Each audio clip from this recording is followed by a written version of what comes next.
So what we're going to talk about today is ensuring safety in battery pack assembly, and then go through what it takes to actually make a safe battery pack, and then some updates in battery transportation requirements. How many of you are actually battery users or familiar with what's going on in battery transportation regulations?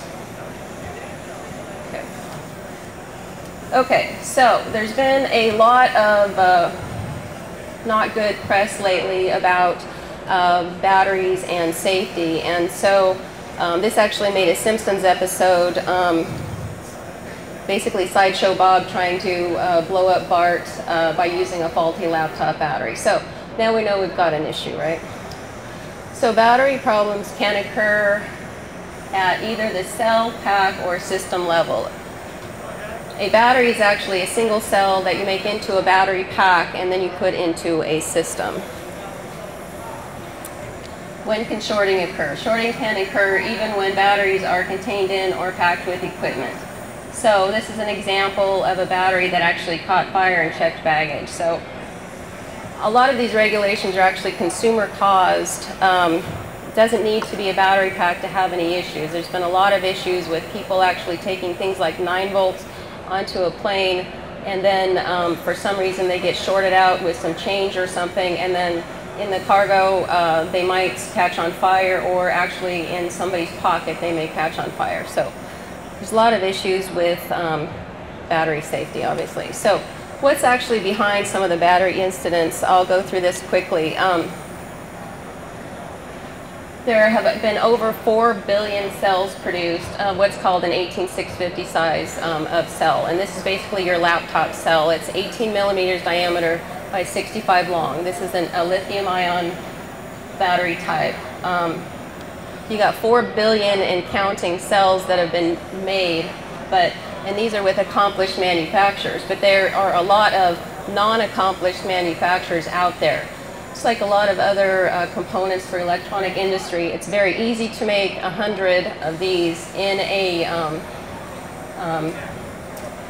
environment where it's enclosed environment, but it's very difficult to make a lot of batteries consistently over time. So there's a lot of beginners out there making batteries. So the culprit to battery issued is very mixed and varied. You can have people like Sony, Sanyo, Panasonic, SAF, they've all had battery issues. No one is immune. So if you know you've got manufacturers that have been doing this for years, then you've got some new players in the market that don't even have the technical wherewithal and the safety behind them to do a good job. So the main culprits to some of the recalls that they've had in the past have been things like tiny particles in the electrolyte material for a single cell. Okay, we've had electrode slitters not making clean cuts, so that when you have a jelly rolled battery, basically you've got some sharp edges in there, and that creates a short within the battery cell. You've got weakened separator materials due to pulse charging. That was actually one of the reasons for that Sony Dell recall that we had a while back. Poor battery pack design. You've got things like solder balls, for example, or that when you drop a battery, it would create a short. Then you have the aftermarket packs made to inferior standards. I don't want to show of hands, but when you buy a laptop battery and you have your laptop, you've kept your notebook for maybe a couple years, and it's time to buy a new battery. How many of you think to yourselves, do you actually go back to HP or Dell, to the original manufacturer, or do you look online and say, well, I want some cheap battery that's going to come to me that maybe hasn't been tested, but it's 50 bucks cheaper, right? Those batteries probably have not been tested to the extent that the original manufacturer is tested to. So, what happens when a lithium-ion battery goes? Well, basically you get a lot of things going on. I won't go into detail, but it's what we call rapid disassembly. So, and it's not good. So how do you ensure that a battery pack is safe? Well, first of all, you should know that the battery industry is basically self-policing. incidents at factories and at customer levels have brought this matter to a head in the last 5 years. So the cell manufacturers actually dictate the safety. It's not the regulations, and I'll go into the regulations in a minute, but basically the cell manufacturers have been really spearheading, not the government, but cell manufacturers have been spearheading the safety process. But the problem is that your black and gray market cells are not difficult to get. Transportation regulations are really the only actual requirements to making a safe battery pack. And what you need to do when you're designing a safe battery pack is that you're designing for the intended use of the battery and reasonable foreseeable misuse. I sat in on an IEEE committee for 1625 for safety standards for mobile computing. And believe me, we were seeing things like somebody drops a laptop into a swimming pool, they take the battery out, and in order to dry out the battery, they put the battery into a microwave. Now, is this foreseeable misuse or not? The lady that did it wanted a new kitchen. Okay. So here's a quick list of the established standard testings for batteries. So we've got basically 4 different categories. We've got performance-based testing, which really has nothing to do with safety, but has to do with battery performance. We've got transportation-based testing, and this is the real hot button that's going on right now. We've got application safety, and there's a whole litany of things going on, and basically, I won't say every country, but many, many countries are coming out with their own battery testing. And then we've got some eco-chemical testing that's going on, such as the EU Battery Directive. Okay, so basically battery safety comes at the cell level, the pack level, and the system level, as I talked about earlier. So basically, you could have some particles getting caught inside the cell level. So basically making sure that there's no contamination is the real issue in cell assembly. You got that's improper, non-clean particles are really the #1 cause of internal shorts at the cell level. Okay, at the pack level, what you need to do is you need to mitigate your risk by adding safety components. So most of you that are familiar with lithium ion know that we cannot sell a single lithium ion cell without a safety circuit that's going to protect from overcharge, over discharge, and overcurrent. No matter if it's a single cell lithium polymer or a 12-pack 18650. So we got the safety circuit. It's always a good idea to have that secondary protect, a PTC, which is a positive temperature coefficient, which is a current-based resettable fuse, or a thermostat, which is a temperature-based fuse, resettable fuse. Thermistor for the charger to make sure that you don't get into some really hot temperatures, and a chemical fuse can also, one-shot chemical fuse can also be used. So testing things like continuous charge, over discharge, short circuit, inappropriate overcharge, those are basically like some of your UL tests. So, and you also need to make sure that you've got a good safety device that they're actually working. So at the system level, the message really is that your charger needs to match the appropriate type of cell that you're actually using. So making sure that the charger is matched to the battery pack, and that charge method for lithium ion, it's usually constant current, constant voltage is what's employed there. So got all sorts of test verification to make sure that at the system level that your battery, your charger, and your end unit are all working together correctly. So now let's go into the fun subject, shipping lithium batteries. So the thing to remember here is that all lithium batteries are regulated as Class 9. No matter if it's a coin cell CR2032 or it's a battery that's used for an electric vehicle, all lithium batteries are basically considered Class 9, hazardous. Now, there are exceptions that can be made based on the size of the particular battery. So if a battery has undergone certain testing, then there are less regulations that have to be met. But it has to have gone through what they call UN or United Nations transportation testing. So there are really two main regulating authorities here. There's the U.S. Hazardous Materials Regulation, or the HMR, and its CFR is the code, which is part of the Department of Transportation, and then the International Air Transportation Authority. So the idea is that you think about the DOT as being domestic or ground shipment, the IAT as being air shipment. So what's happened, they used to be separate, now there's more harmonization going on. So there's a classification, just recently there's been some changes. So for the IATA, there's only small and large batteries. So small batteries being anything 100 watt hours and less.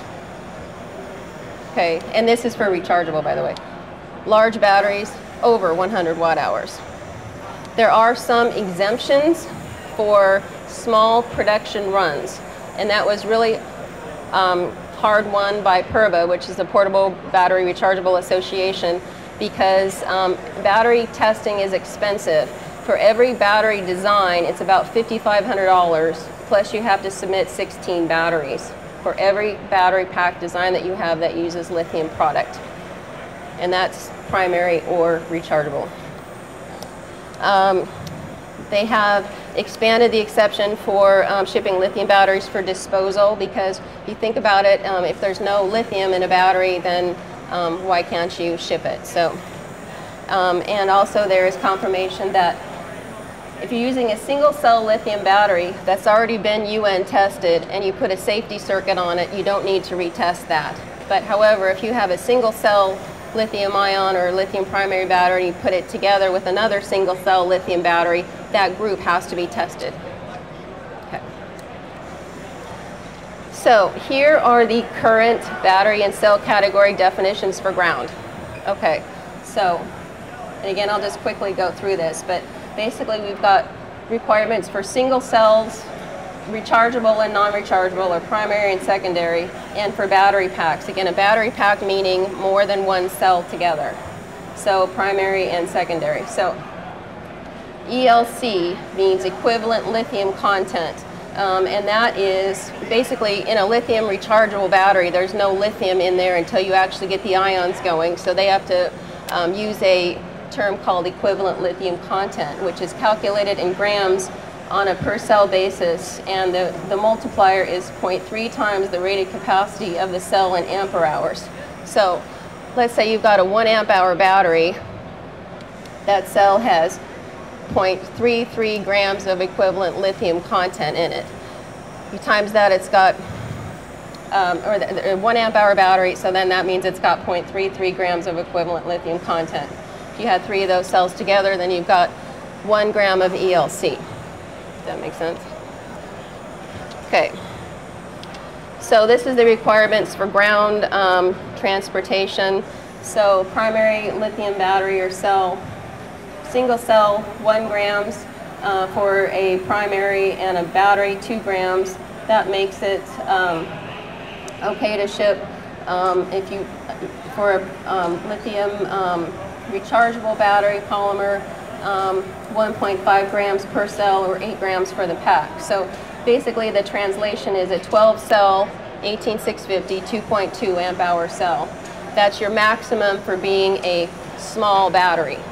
Okay. Now we got this next row over here, shipping classification testing. It is accepted, so it does not have to be shipped as class 9, but does require the T1 through T8 tests required for UN transportation tests. Okay? And special marking or packaging, yes, you need to mark in that package that if you have an end product, that the battery contains or is packed with lithium batteries, that there are lithium batteries inside. Okay, now we're going to talk about air. Air is different. It's more stringent. So now again, we only have small and large. For a cell, less than 20 watt hours, and for a pack, less than or equal to 100 watt hours, which basically translate into that 8 grams of ELC that we were talking about. So there's some harmonization there. So, but anything over 100 watt hours for a rechargeable battery pack has to be shipped as Class 9 hazardous. Now, what does Class 9 hazardous mean? Well, time and money is what it means. The battery and the unit that it's packed in have to be, or the battery has to be shipped in like a paint can, okay? They're very expensive. You have to do special marking, and all of the people that are involved with shipping have to be trained, and that training has to be documented. Okay. Now, primary requirements for air, I'm not going to get into this. Like I said, I'll give people copies of this, but basically there are requirements for primary or non-rechargeable batteries, for batteries by themselves, small and large, whether or not they're contained in or packed in equipment, and whether or not, yeah, so by themselves, contained with, or packed in equipment. Requirements for rechargeable batteries, similar but different.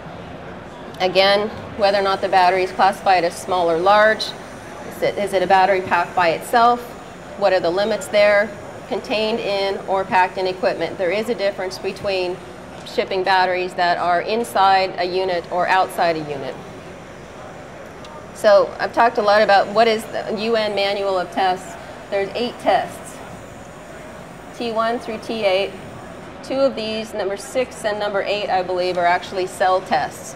So the cell that's being used for the battery pack has to be tested, and then again, when you put more than two plus together, that pack has to be retested. So, in addition, I think I talked about this, $5,500 roughly. You need 16 battery packs, preferably an extra 2 for rechargeable, and 8 battery packs for lithium primary. Now, there is a special provision for prototypes.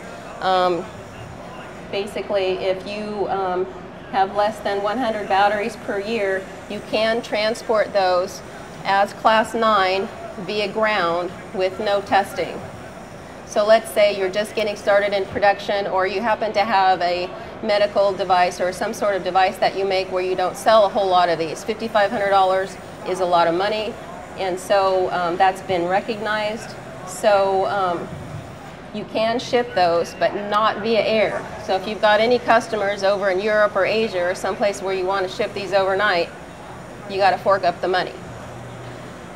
It also has to be shipped as Class 9, and which is, again, the extra packaging. So yeah, the extra packaging that you have to do.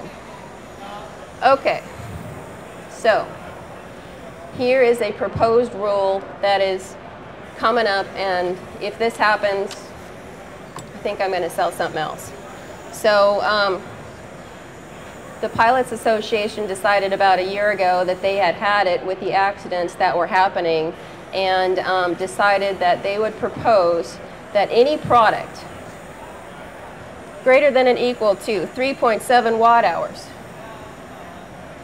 shipped via air would be fully regulated as Class 9. That means any product, not just the battery pack, but any product. Also need new label and packaging. That means extra training, transport. This is in front of the White House Office Management, the OMB right now. The Department of Transportation threw out a number of about $9 million. Well, let's just say PERBA came out with a number that was more like $8.5 billion.